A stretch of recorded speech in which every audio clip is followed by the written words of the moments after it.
Husker Nation, a lot of the conversation is about the coaching position that leads this program. You are Locked On Huskers, your daily podcast on the Nebraska Cornhuskers, part of the Locked On Podcast Network, your team every day. Husker Nation, it's DP, Derrick Pearson from 93.7 The Ticket FM in Lincoln, Nebraska. Lincoln, America, right that smack in the middle of the country. It is a special program, a special episode, actually part 1 of 2 here on Locked On Huskers, Locked On Go Big Red, and the Locked On Sports Network. I appreciate you folks. I want to thank the folks from BetOnline. BetOnline, this is where the game starts. The most props, the lines, the odds, everything you want. They can break down first score, first touchdown, how many TD passes, all those things are available. BetOnline.ag. We appreciate you folks for joining us and making Locked On Huskers and Locked On Go Big Red your first watch each and every single day. And this is a great day for it.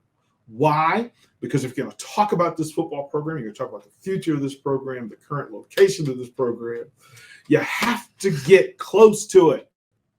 Proximity is everything in truth. We got the first lady of Nebraska football. Let's bring her in. Priscilla Joseph joins us.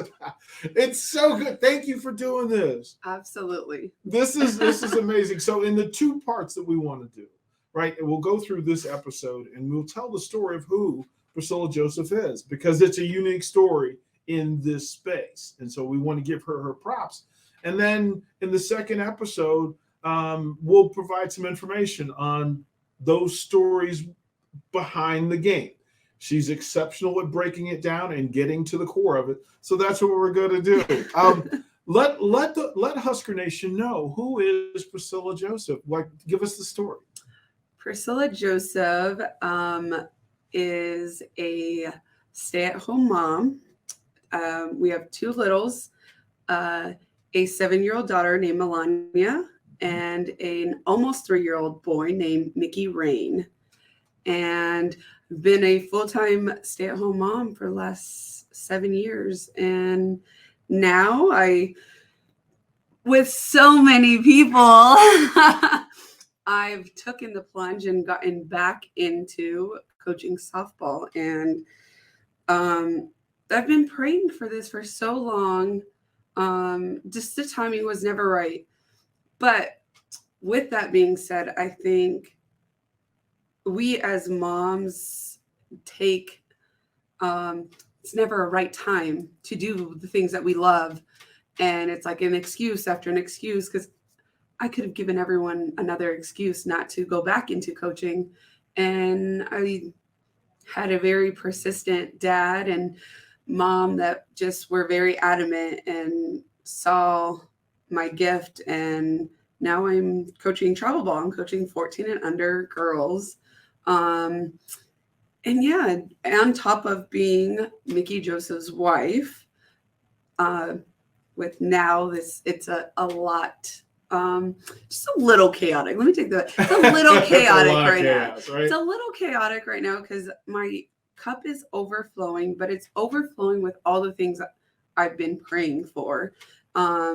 So I'm very blessed, very grateful, but I'm trying to slow down and take it all in, because as much as I wanted this, I wanted to be a mom, I wanted to coach and support Mickey and what he's doing. I still forget to enjoy those moments, because it's like I wanted them for so long and now they're here, and now they're busy running and trying to keep schedules together and be there for everyone and still make sure I'm healthy, because that was my priority getting here, and it's all happening. Everything you asked for and more. Everything and more. Tell the story of where you're from, mom and dad, home. Okay, I am the youngest of 5, born and raised Chandler, Arizona. I have 3 older sisters, 1 older brother, and a large family of a lot of Mexicans. It's a big family. Mom is one of 10. My dad's one of 5. So family is all over Arizona. Through that, you said your parents found the gift. That's athletics. Yes. It's sports. Mm-hmm. And you specialize and focus on softball. Tell us through the journey when you recognize you were special at it and that maybe I could do this thing on a college level. I was the youngest of 5, and all of my siblings played. We started off playing baseball. As soon as I could walk, my dad put a bat in my hand, and he coached me and my brother until we were 13. And that was when my brother said, I'm not doing this anymore. And then that's when my dad said, you have to go play softball now. And I didn't know what to do. I was like, well, that's not fair. But it was an adjustment, and I fell in love with it. It was just like baseball, but faster, which was something I needed because baseball was getting to the point where I was just like bored from it. Yeah. Then in high school, I didn't start playing travel ball until I was 15, and I was playing with 18-year-olds. And I think that's when I knew, when I had all these coaches telling me that I couldn't play 16 and under because it was too easy. I love that part. We're going to pause right here. We're talking to the First Lady of Nebraska football, Priscilla Joseph.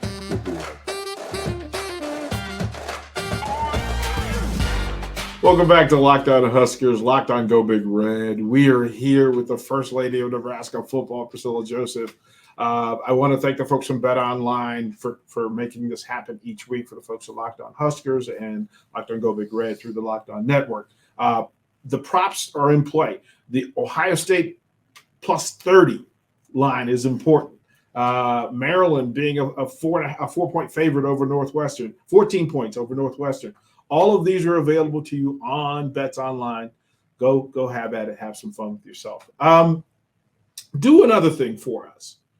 Interviews like this, content like this, like, follow, share, subscribe. Get the alerts so that these shows each week, each day, as we do this, and we provide this content for you every single day, first thing in the morning. Share it, get the content, and I can tell you want to do that now to make sure you don't miss this episode and the next episode with this young lady, Priscilla Joseph. You talk about big specials. So you go to college, tell the story. Give me the scouting report on Priscilla Joseph as a player. Oh, no. No. I was a coach's kid. So my dad coached me, and I knew the game, and I know the game very well. It wasn't just about playing. It was always about knowing what was coming. And the more I knew the game, the less I was willing to take from coaches. Right. Because in certain situations, I knew the answer before they did. And it was bad. It got to the point where, like, I ended up becoming uncoachable because I was like, I should be telling you what to do.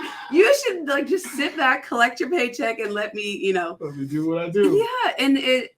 But I was always wanting to be better. I wanted to know more than every single player on the team. I wanted to just sit back and watch. As much as I wanted to play, I was still trying to, well, this player needs to go here. We should do this. This is faster. And softball is a quick game, and typically the fastest ones win, right? I mean, as much as the game's turning into power hitting and all that stuff, you still have to be fast. And girls now are really fast. So fielding has to be fast and all that stuff. So I was just really into all that, and I just knew I needed to share my knowledge. And while I was in college, I ended up having parents, when we would do like clinics at the schools, they would notice how well I was with the kids. I enjoy other people's kids, but because I can give them away. So I was okay with that. Priscilla! Yes, I know. It's terrible. Listen, you're going to get the truth from me. But that's why we want this conversation to happen. There's so much beauty in it. And it always leads. So if people ask me as a coach, when did you know you were a coach? Well, as a player, I knew what felt good to me, what felt right for me. And I wanted to be there for young people the way I wish grown-ups were there for me. Yes. And so that was the process. But for you then become a college coach. And I don't know that all the Husker Nation understands. you were a college coach. Like this is not you just hanging out on the side. Yes. You're a collegiate. Let them know where you coached and how this happened. So I started coaching at Alcorn State University. I was an assistant coach there, and then I ended up taking over as the head coach. Then we got pregnant with my daughter, and Mickey was left to go to Grambling State University. And then I finished off my season, and then I moved there. And while I was pregnant, and then after I delivered, I was a pitching and hitting coach with Grambling State. And then after that, we were at Louisiana Tech for a minute. Just a second. Yeah. It was only a few months. And then we went to LSU. And once we got to LSU, it was a lot. Like Mickey needed a lot. My daughter at the time was just 2 and 3, and it was chaos. So I stepped away from the game, and it took a toll on me. It was awful. I hated it. It was hard, but it was my journey. It was something I needed. It's what, and I think I needed that as a coach because I matured a lot. Because when I was coaching at Alcorn and Grambling, I was still very young. I was the youngest Division I head coach at the time. I was 25, and I was at the peak of my career. And I will continue to remind Mickey Joseph that I was at the peak of my career when I stepped away. Like, listen, I was up here, Mickey. Yes. Like I was, and I tell him all the time, I'm like, I sacrificed my career for you. Oh man, that has got to be the greatest. But we made ever. it It was hard because we talked about it, but we were living apart. So when we were trying, I'm like, oh, this is going to take a while. I'm going to be coaching here for about a year or two, and then all of a sudden we'll get pregnant. Well, God had other plans. Hello. And we got pregnant right at the end of my season. So then instead of continuing my season, I moved with him. And we've been on this football journey going on 13 years. So how long have you and Mickey been together? 13 years we've been together. We've been married 6. Yeah, that's a long. He had 6 years of convincing me. Mickey, I apologize. Like she's just beating him up. Oh, but that's it. He's used to it. You are who you are. But 2 coaches in the family certainly develop some level of understanding of what he goes through. Yes. And I think a big part of the benefit of you being around this program is having another coach in the house. You want to know when he decided to say I do? Mm-hmm. Was when he saw me recruit Arizona girls to Mississippi. Let me tell you. That's a win. Did y'all hear that? Yeah. When he saw me recruit Arizona girls to move to the middle of nowhere. So who's the best recruiter in the house? Well, you know what? He did recruit me. So I mean,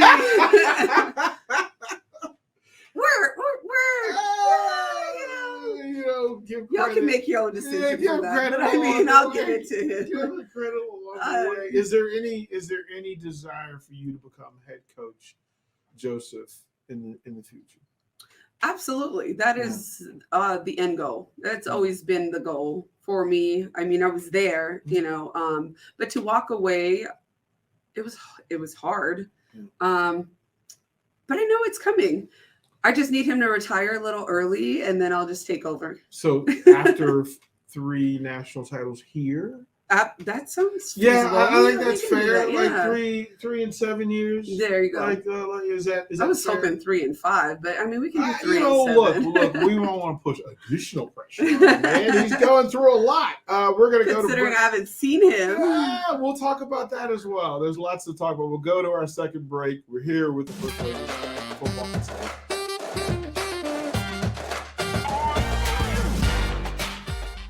Welcome back. We appreciate you hanging out with us here on Locked On Huskers, Locked On Go Big Red. It is bye week, but in that time, you get to have conversations and reconnect and kind of reset your focus. Again, we want to thank the folks from BetOnline for doing what they do. They make this, very easy for us. Look at the top of the second. I want to tell you that Penn State is favored by 5.5 over Minnesota. PJ Fleck is probably like walking in circles right now just at the thought of that. That is not what he had planned for his season. So jump on betonline.ag, take a look at things, have some fun this weekend, especially for you Huskers fans where you can't lose this week. It's nothing but wins. It's nothing but wins. As we close out with the coach's wife, First Lady, Coach Priscilla Joseph, we have to give her full credit for her existence and her journey and her path. I'll ask you your thoughts on Lincoln, Nebraska, since you've been here. What jumps to mind about this fan base? They have a lot of love for Nebraska, like love, a little obsessed, I could say. Yeah. But the obsession is fine. I mean, everyone here has been really nice. But I also know, having been in this football world for 13 years now, it takes one game, 1 second for that to change. So as much as we're enjoying all the love and the support, I know tomorrow that can change. But I enjoy everyone's passion for the love of just Nebraska, and not just football, but for all the sports, for basketball, for volleyball, for softball, for all the sports. Everyone here, when they say they're a Husker fan, they're not just football fans, they're Husker fans. It's legit. Right? Yes. It's deep. It's passion. At LSU, it's everything. Plus, it's a party, right? Yes. And that other part of it. Here, it's about the work. Yes. Yes. Yes.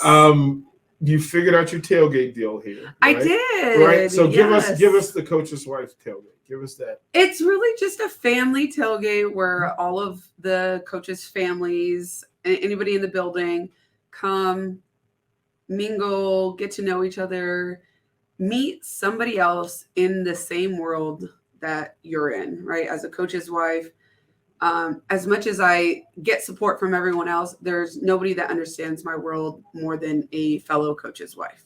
And being able to meet other coaches' wives and having a place every weekend where you can go and have a good time and not hear anybody else talk about your spouse. Well, we all talk about the guys, but right. Not wins or losses kind of. Right. So it's nice to have that place. And then, they invite their families and you get, when we did this at LSU, I know so many families now, like my coaches' wives' families, like they'll see me and they're like, oh, hey, and it's nice. I'm not just friends with my fellow coaches' wives. I'm friends with their families, with their brothers, with their sisters, with their grandparents. And it's a growing family. So that's why I was so passionate about tailgating, because there's nothing like having a tribe. It is important, and the Husker tribe is real. In closing, I'll ask you about this because you were telling the story of decorating the head coach's office. What goes through your mind in that space? Like the first time you walked in and just kind of looked around and said, okay, I get to put my fingerprints on this thing. What did you want? What did you see? What did you want to accomplish? Family. This has always been the goal since I first met Mickey back in 2011. It was always about Nebraska. It sounds so cheesy saying it out loud, but it's the truth. It really is the truth. Like we had that again. Like I look. We're gonna do a part 2. We're gonna do another episode, but I just want you to say that again for the people in the back. Nebraska's always been the end goal. So look, that is the perfect red balloon. That is where we hold it right here. I appreciate you. I love you. I adore you. I appreciate you doing this for you and the Husker Nation fan base. Prepare, subscribe, follow, do all of this. Let folks know this conversation is going on, and there's another one coming. We appreciate the folks from BetOnline for taking care of us. This is Locked On Huskers, Locked On Go Big Red. The next episode, we're going to ask the question and get an answer to this. You ready for this? Does Mickey Joseph want the head coaching position at the University of Nebraska? We'll get that answer in the next episode of Locked On Huskers. Those 3 words we love so much. And Priscilla, if you would join me in saying them, go big red.